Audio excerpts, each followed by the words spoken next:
I identify my thoughts, I identify my response, and then who becomes in charge? Well done. Fantastic. Very good. Many individuals, once they become justice involved, their priority will also, of course, be legal representation. How do you put mental health at the forefront of what you need?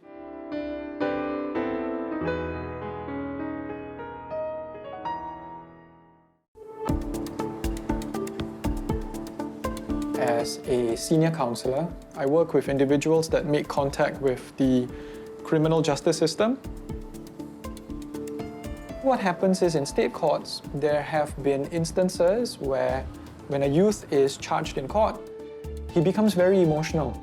He begins to cry whilst he's standing in the dock because some may not be able to really comprehend what's going on. And I think many are left quite shaken by the investigative process. So when we come in, we begin to stabilize them emotionally and prepare them for whatever outcomes that may occur later on.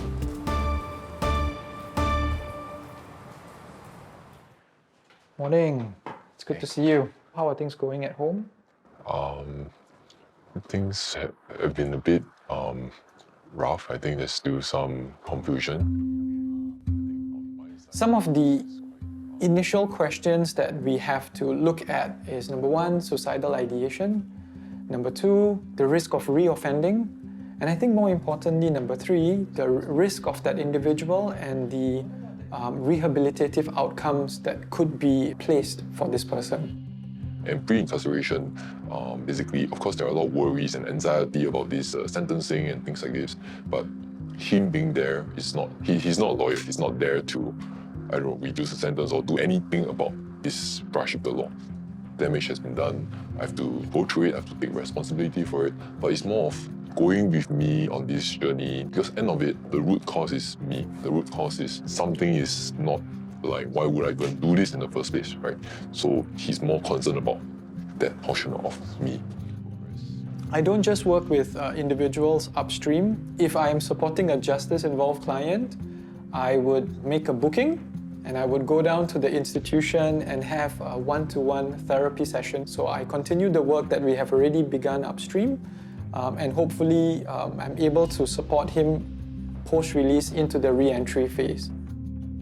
I think on my side, I'm more balanced, but my wife, she's still in this process of recovery. Okay, I hear you. I mean, that idea of when, a rupture occurs, yes, it also accords us the opportunity to then decide about how we're going to work on restoration. Definitely there'll be still some confusion. I feel more ready to take on life. I haven't seen a lot of counsellors being able to do work so closely with the courts, the investigating bodies, and the prisons as well. I think the difference that a therapist really makes is to speak to them and come up with strategies that would help them through this entire criminal justice process. What a counsellor and a therapist is also able to do is to involve the family members. And immediately you have these pillars of support getting sort of involved and invested in the entire process. I think that is one of the most useful things that a client can have in his network, in his arsenal. If this person has been committing this offense again and again, it's got this propensity for it, I want them to actually dig a little bit deeper into what that cause might be for the offending, and what they can do to get out of this cycle of offending. So that's why you have counselling, therapy, sometimes couples therapy is really useful. Better decisions. Okay. And I'll see you next week and we'll create that headspace and work on things together. Okay, thanks.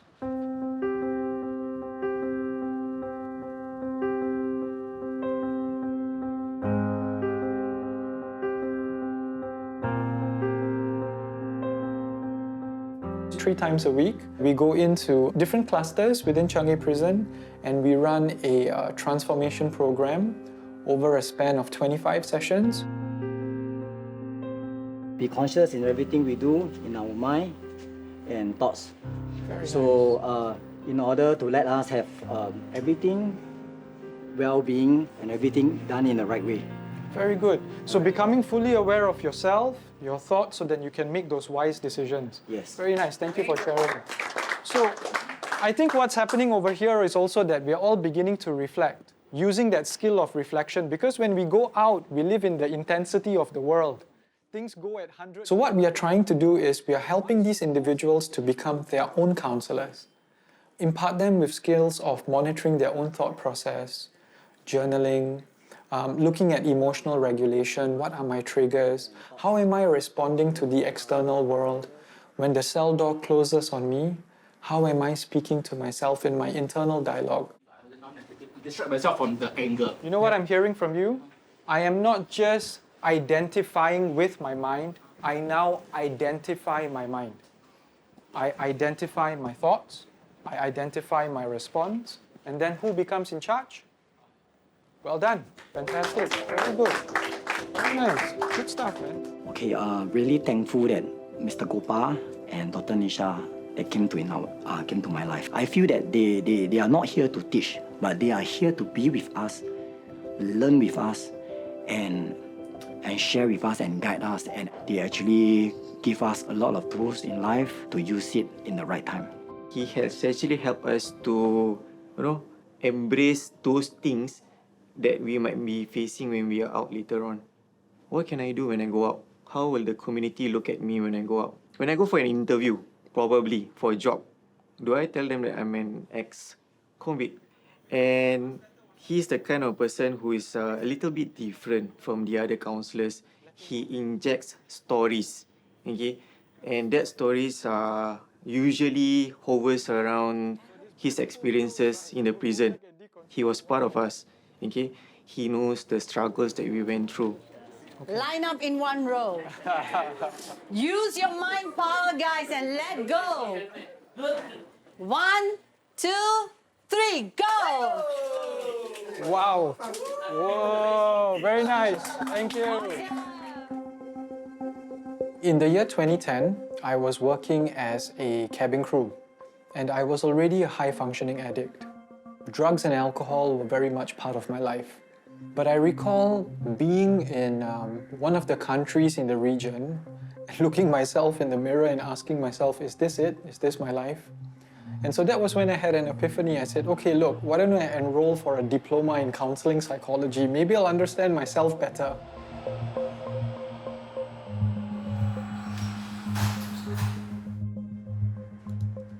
But what that diploma did was, it created a pathway to becoming a therapist. So in 2011, I joined my mother, and she was running a prison program. And so I decided to go in with her and to join her. So what happened was, I would go into Changi Prison in the day, listen to these stories of trauma, pain and struggle, and at night, I would drink all of these memories away. Around that period, someone from my past, an old friend, would come into the picture. And in 2013, the year that I get married, is also the year that I would smoke methamphetamine for the first time. So let's talk about imposter syndrome, right? I would go into the prison system, actively using, and I would speak about addiction. And I would have residents come up to me and say, Mr. Gopal, how come you know so much? Right? It's like you are telling me my own story. And at the back of my mind, I'm telling myself, what am I doing? What kind of madness is this? So there were many times where I would walk out telling myself that I needed to do something, I needed to stop.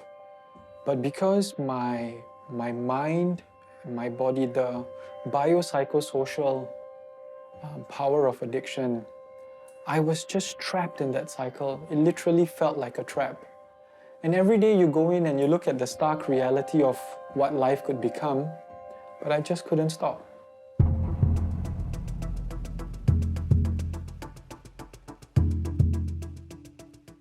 And unbeknown to me, a few days before that, I was there running a workshop. I leaned down to buy a drink. I can't recall, but they just showed me the footage, and something fell out of my bag. I had dropped a packet of substances, and then it led towards my arrest. So this is how lost I was, right? I can't recall dropping anything. I can't recall missing something, but for 3 days, They had already known, and so they waited for me, and I had no idea.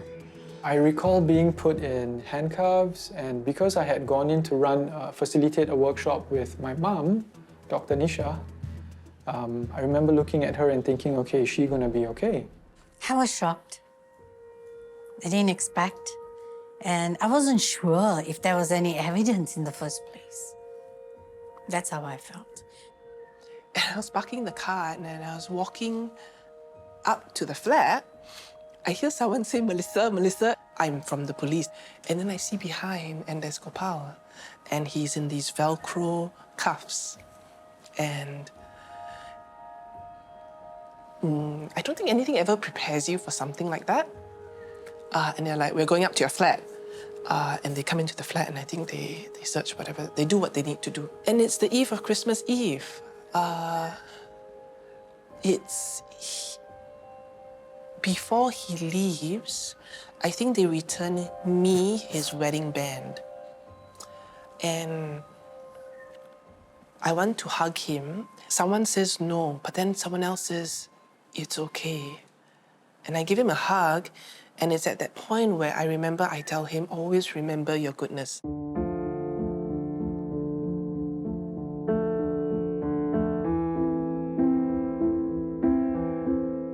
The night that he was arrested, I didn't even know what the next step is going to be like, because never in my life did I ever think I would have to do this. You call up friends and you try and make sense of what's going to happen next and how long it's going to take. But if you have someone who knows and understands the system and explains it to you and holds your hand through it, it doesn't take away the pain. It doesn't take away everything that you have to go through. But maybe it just makes it a little bit more manageable. And that is something that we didn't have. Hey bro, it's been years, man. Yeah? Yeah. You know, we were in the band. I was using a lot of drugs and alcohol. It was really bad. Getting further and further away from myself. Did you sense things? I suspected. Yeah. But I was also in a place of confusion. Is he drunk? What is going on? I suspected and I didn't know how to approach it. There were days I questioned myself if I had done something. What would I have done? I had that little bit of suspicion. Maybe if I had just asked him. Yeah. Maybe if I had asked my parents. Maybe if I asked somebody, maybe something would have happened. You know, like the self-blame, that guilt trip coming in. But yeah, the whole family was going through trauma. Man. Our parents, mom ended up trying to hold everything. And then I used to see Melissa. I used to wonder what she's going through, but I never asked her. I guess I was too afraid to ask her, you know? Yeah. Because if I had asked her, what would I have said? I remember trying to be there as a brother-in-law, but I never knew how to do it. Thank you for trying, though. I never knew how to do it. Yeah, thank you for trying. Thank you. Man, it suddenly came to my mind how I used to follow you for all the court hearings and stuff. Wow, that was heavy, bro. Cheers, bro. Thanks, man. No worries, bro. Always there.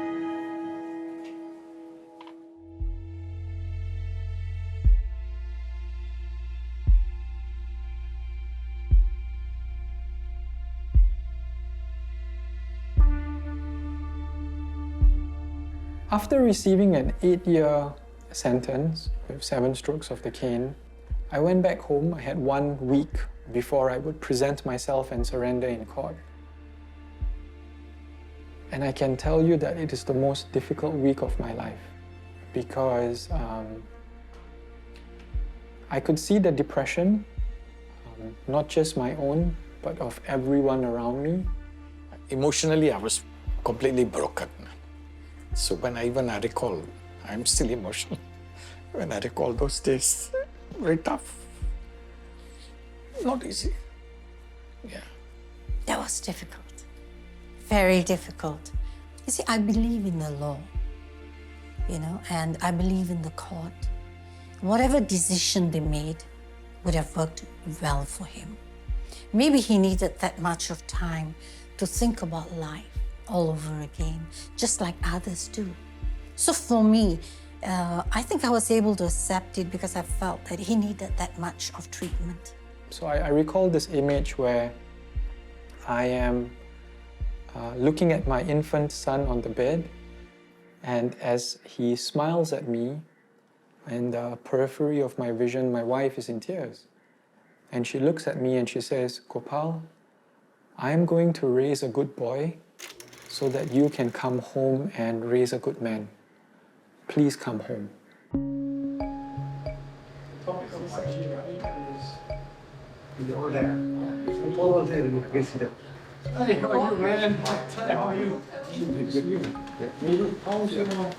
Meet everyone. Good evening, everyone. Right. Thank you for being here. We're not here to tell each other what to do. We're just here to share about our own experiences. And hopefully in that sense of community and connection, we can find our own inner answers that we're looking for. Every Tuesday, us persons with incarceration experience, we come into a space where we sit in a circle and we speak about three things: experience, strength, and hope. This is where I get to take off my hat of a professional counsellor. I get to sit with peers. I just couldn't stop. I was able to stop for a while, but then he came back again. Sometimes he'll come back even with the vengeance, we call it. I do even more. What is addiction to me today? Addiction is a disease of the brain. All of this behavioral addiction, substance addiction, did one thing. They helped me to escape. Thank you so much, Mr. Ranjit. Thank you for sharing. This place is a mirror to me, When I see you wearing colorful clothes and all that, I remember once we were wearing the white and blue, I don't want to see you in that. And the only way I don't want to see you in that is that I have to be out and you have to be out too. So he was someone who looked very out of place in prison. He looked lost. The moment I saw him, I knew that that's someone I can have an intellectual conversation with, other than the normal things we speak about in prison. Yeah. Like when I had all my thoughts in my mind, thinking, why am I here? Why am I different? Why is this happening? And when I spoke to him, I understood that there was a term for it. And he was able to explain to me things that I actually knew, but I couldn't put it into words. And then there were people inside prison asking him for favors, to write letters, to write whatever mitigation to the courts and things like that. He's helping all these other guys inside prison who comes to him. I mean, we don't have anything to offer, right, in prison. So there's no exchange, there's nothing to pay him for. But yet he does it. If you ask me, has he changed from the day I see him? Nope. He's still on that path. He's still doing what he said he wanted to do, with much more help from the outside world. Right? The support group is free for anyone that walks in. It's at no charge, and it's our way of giving back as a counselling center. Then there are some groups that I have been to where it's a very sort of like a top-down idea, like this is what we're here to talk about, and please take these things home and practice in your life. But when we started our group, we wanted to create a space where it's all about eliciting experience, strength, and hope. And that's it. We're not here to teach you anything because we are no experts ourselves. But in this space, you are allowed to be perfectly imperfect because that's what we are. So thank you everyone for coming together today and contributing. We've taken back many lessons. I invite all of us to continue on this journey of recovery. And as always, it's inspiring to hear all of your stories. So thank you so much.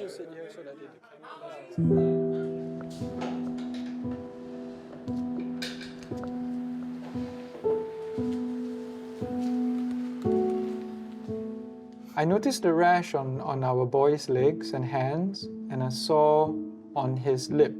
I suspected it was HFMD, But I wasn't sure as he didn't have a fever. This was. I do this. Oh my God, when's the last time we ate this? I love you, Gop. I miss you. I wish you were here with us. Our boy is no longer a baby or infant. His personality, his communication skills are growing. He stands up on his own quite often. He has his own mind and knows what he wants. It brought a lot of color into a very mundane existence, I think. I think I wanted to at least capture as much as we can throughout, and also to just write to you and tell you what's happening on the outside. So it's the wave in the ocean for my dearest son who has given me hope just as you remain in my heart. First night I'm home, I'm in my bedroom and my wife goes into the shower at night. And my son asks me, Dad, why did you have to go away? And so I said, Daddy made a mistake. Daddy had to go to school and learn. And then he says, Dad, I hope you don't go to school again. And I said, I won't. And then he starts crying. And I don't know what to do. And then I hear my wife open the door and she says, Gopal, hug your son. And I remember the next morning when I woke up and I told myself, okay, I think you need to learn how to be a dad.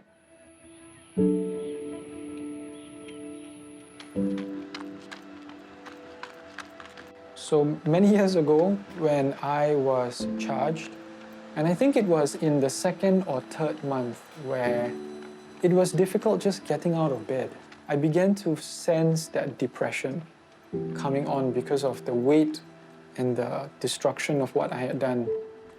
And as I felt suicidal ideation creeping in, I didn't know where to reach out for help. I realized that my focus was on getting legal representation, but in parallel to that, my mental health was declining. And it took a while for him to come to terms that, okay, this is what I want to do. I'm going to help people based on what I have experienced because I was helped before. When he decided to do that, as a spouse, I saw him grow in his skills.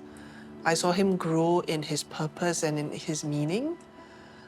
And you can tell that he feels a sense of accomplishment and fulfillment. And I think more so, that sense of redemption, which for what he has gone through and what he has done, it is so important. Many individuals, once they become justice involved, their priority will also, of course, be legal representation. And when you have those considerations, how do you put mental health at the forefront of what you need? I have worked with countless individuals who are not able to afford therapy, whose key consideration is putting food on the table today and not coming in to see a therapist to work on their anxiety or depression. So that's where we came in, and to make things more accessible. More importantly, we are also reaching out to the families and children who are also impacted by a loved one's incarceration. So as we bring desistance, the idea of desistance upstream, what we have done is we allow individuals to look at certain milestones that they hit before a sentence is passed. We handhold them at pre-sentencing, in care, and then post-release. So far it looks good, data is good, feedback has been really positive.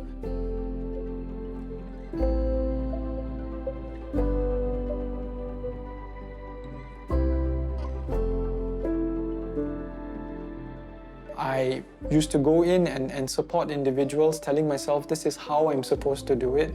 But I think once I became justice involved myself, I discovered my why I need to do this. I don't just do this work because I enjoy it and it gives me a sense and an idea of a meaning and purpose. I am part of this population and I can also love these people that I work with. So that has taken on a whole new meaning.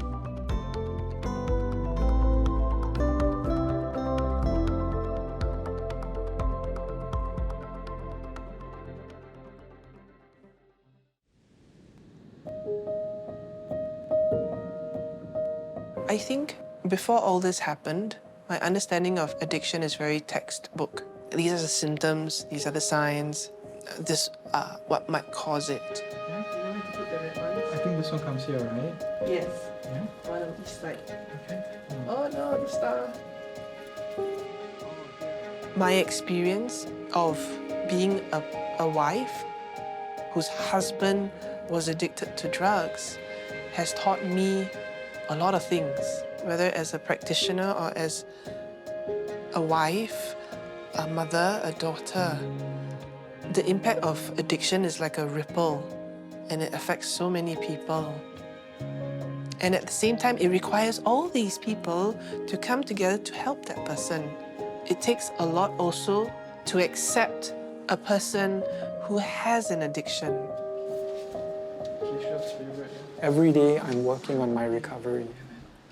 There are other parts of my life that are also in recovery. The relationships that I'm continuing to build because I have lost so many. The people that I have hurt. And as I recover, I bring healing not just into my life, but into theirs. There are many different domains in our lives that are also in recovery. So I think for me, recovery is a lifelong process.